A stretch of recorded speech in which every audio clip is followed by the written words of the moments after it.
Oh, this is an introduction to the first chapter in an anatomy and physiology course designed for allied health majors. So just as we study human anatomy and physiology, anatomy is the study of structure and the relationship between parts. It is the study of form, while physiology is the study of processes and functions.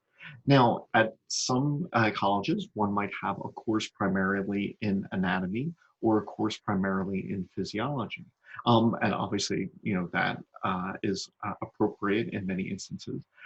But form and function do complement each other and go well together. So obviously, it does often make sense to study the two together. So the anatomy of brain regions can then be tied to the physiology of these brain regions. The anatomy of other organs and systems can be tied to their physiology. Now, anatomy and physiology can be subdivided into various fields. So, for example, when one studies forms, one can study the large macroscopic structures that one can see without a microscope. This is known as gross anatomy. One can study the anatomy of tissues. This is known as histology. One can study the anatomy of cells. This is known as cytology. When one studies physiology, then one can study various subdivisions of that. So physiology associated with exercise, physiology associated with disease, what's known as pathophysiology. So what happens in the liver, during liver disease, or what happens in tissues associated with cancer. And so therefore, each of these fields can then be subdivided. So one could have, the field of neuroanatomy, neurophysiology, the physiology of the immune system can be studied as embryology. The anatomical changes during development can be studied in embryology, etc. So there could be cardiophysiology, and once again, many people who study anatomy and physiology then will focus on subdivisions of these fields. Many students who are beginning a study of anatomy and physiology, perhaps with the intent of going into allied health majors, have studied biology before, more general biology. And in these general biology classes, perhaps they began the course by studying the characteristics of life. Living things share stuff. So they share a complex organization that one does not find in the non-living world. So even one-celled organisms are far more complex than anything which is not alive. Now, humans, as we study, human complexity, obviously we have this characteristic. We are complex, and as an upcoming video will show, one has to now study our complexity at multiple levels, a chemical level, a cellular level, a tissue level, an organ level, a and all of these that a metabolism. Certainly, as you study human anatomy and physiology, in ANP2, there is a chapter titled Metabolism, but metabolism pops up in multiple chapters. So, for example, in the chapter on muscle tissue, during exercise, the metabolism, which can occur without oxygen through glycolysis, results in one set of outcomes in exercise, while aerobic respiration results in other outcomes in exercise.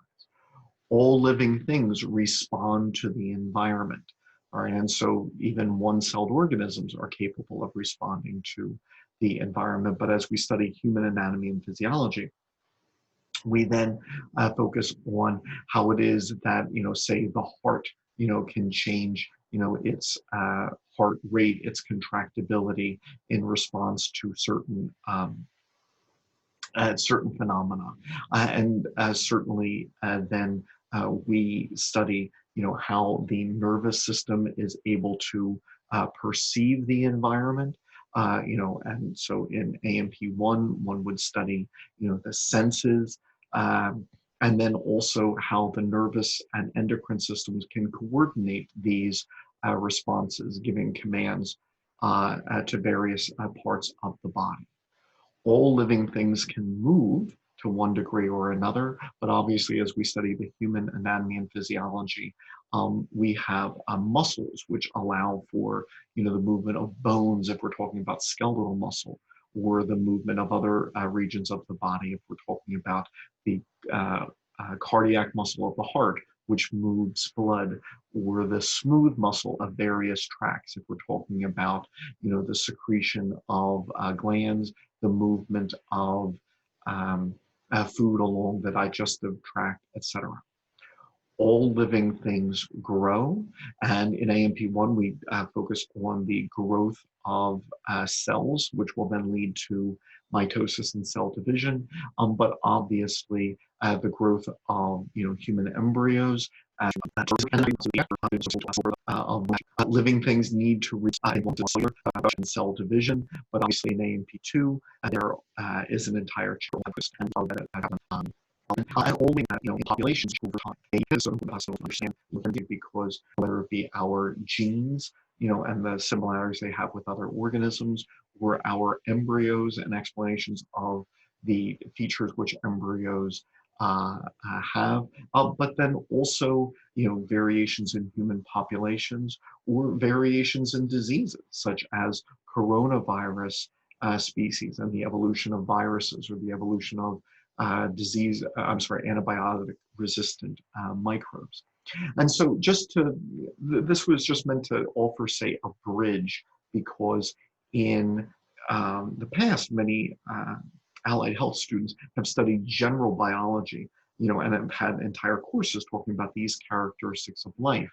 And now here we are studying, one individual only, just the human species, but all of those points are still relevant.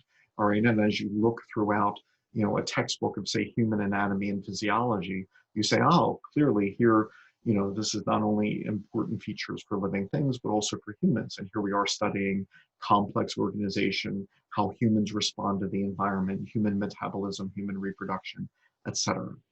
Just to reiterate a point made before, we are complex. We are complex at multiple levels. So in addition to just, having our, entire, human individual be complex, inside this individual, we are made of systems.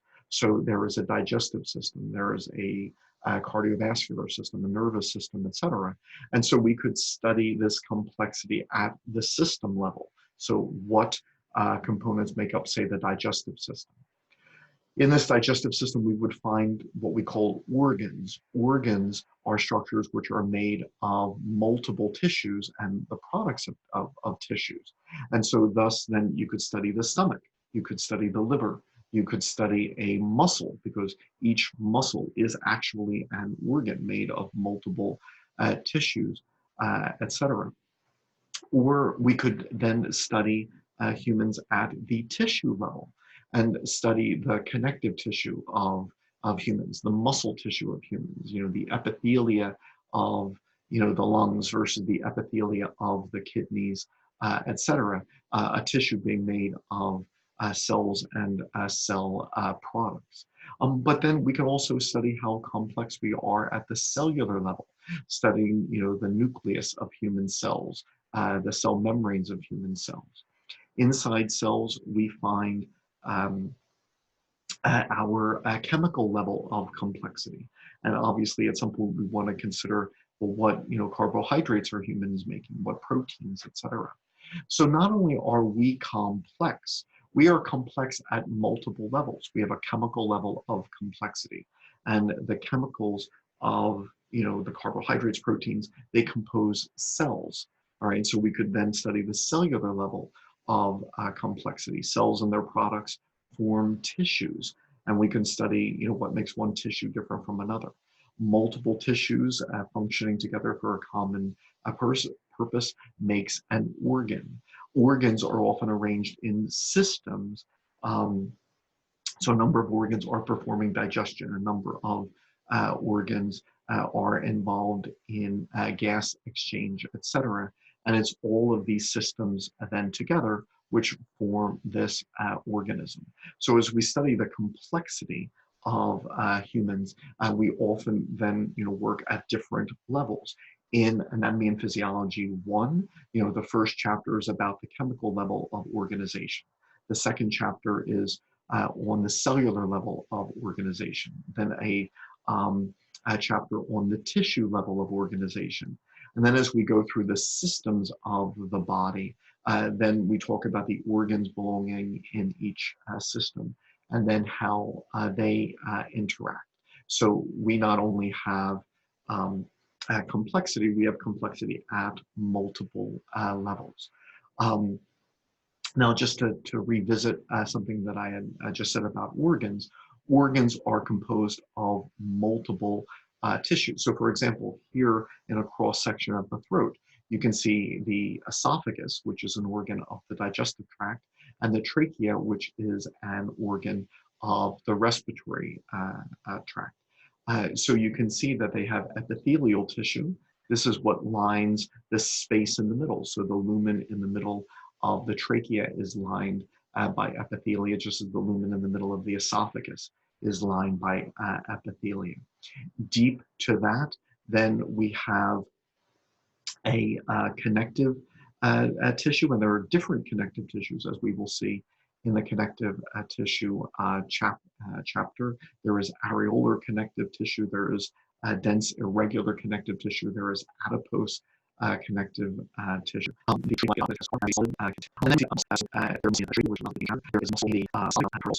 then finally, we're going to have nerves, neurons, which then send commands to the muscles, to the glands.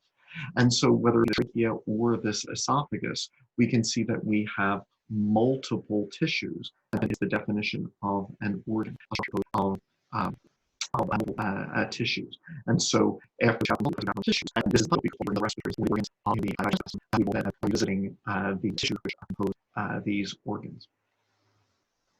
An important concept which is introduced in this introductory chapter, which then becomes important in subsequent chapters, is the idea of balance. And right, so there are so many parts of the body, the acid pH, or the level of the ions in the blood pressure, etc. All of these must be then controlled, and they must be controlled because just like this image, if something is then out of balance, if this condition then goes to excess in either direction, there can be negative health consequences.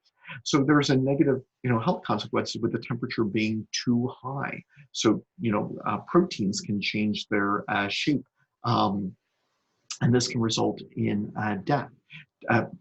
Temperature which is too low, that is a negative condition, etc. There may not be chemical reactions occurring at a rate fast enough to keep ourselves alive. And so if this controlled condition of, say, body temperature then changes, we then have to bring it back into balance. And the mechanisms that we do so with are what are referred to negative feedback mechanisms in this example. In a negative feedback mechanism, if there is a stimulus, say your temperature is too high, the negative feedback mechanism then has to get back to normal by removing that heat, by removing that original stimulus.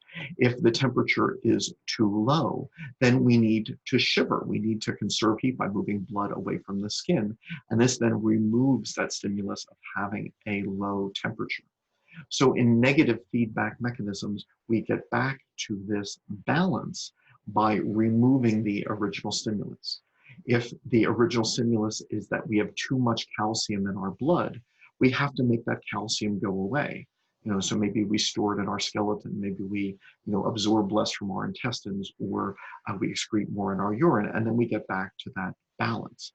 If our blood calcium is too low, if that's the stimulus, then our response to the stimulus has to get rid of that original condition. So we either have to, absorb more calcium, excrete less in our urine, or dissolve some from our skeleton. Either way, now we return it to that balance again.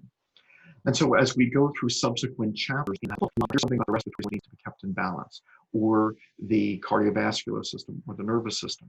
And we often then keep it in balance through what's called a negative feedback a loop, where if there is a condition such as too much heat, too much calcium, too much blood pressure, or the opposite, where there's too little of any of those, our negative feedback mechanisms then return us to that balance by removing the excess heat, by removing the excess calcium, etc. I have a couple of videos which give examples of this. So for example, if temperature is a controlled condition, the only way that we can keep it in balance is if we can monitor this condition and measure when it strays from the normal limits. So we have to measure temperature, say by receptors in the skin. When these receptors measure that the temperature is changing, say, the temperature is increasing or decreasing, these receptors, they don't want to keep this a secret. They want to then contact a control center in the body, an area which then can moderate our responses. In this case, the control center is a region of the brain known as the hypothalamus.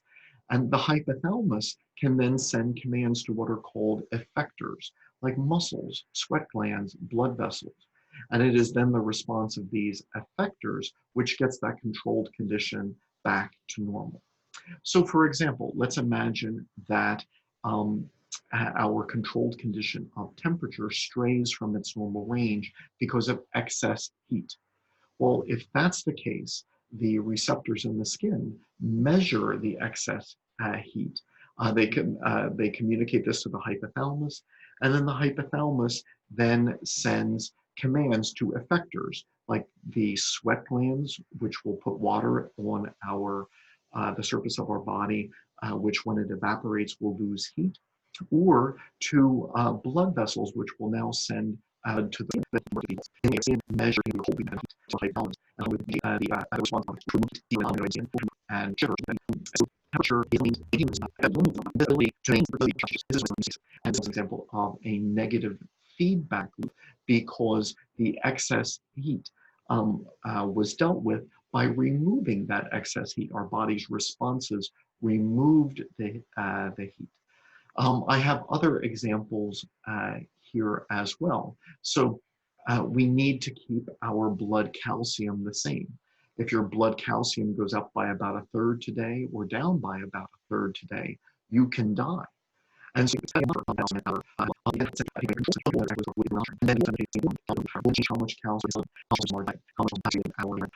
this is interesting because homeostasis and negative feedback mechanisms come up in the chapter on muscle or blood vessels, which are important in regulating temperature, but also then in the chapter on the endocrine system, which is important in but then obviously the idea was the interest in all the ways that we need feedback mechanisms, stimulus. There are also examples of positive feedback mechanisms. In a positive feedback mechanism, your body's response to a stimulus will actually make more. So this could be a problem in normal body function potential. Your nerve cell's response to a little sodium entering the cell is to open the sodium gates and have even more sodium enter into the cell. So during what's called an action potential, we see a positive feedback mechanism where your body's response to a stimulus then makes the stimulus even bigger. Another good example of that is in labor, where at a certain point in pregnancy, stretch on the uterine wall will stimulate the hypothalamus of the brain to release oxytocin, which causes the uterine muscle to contract.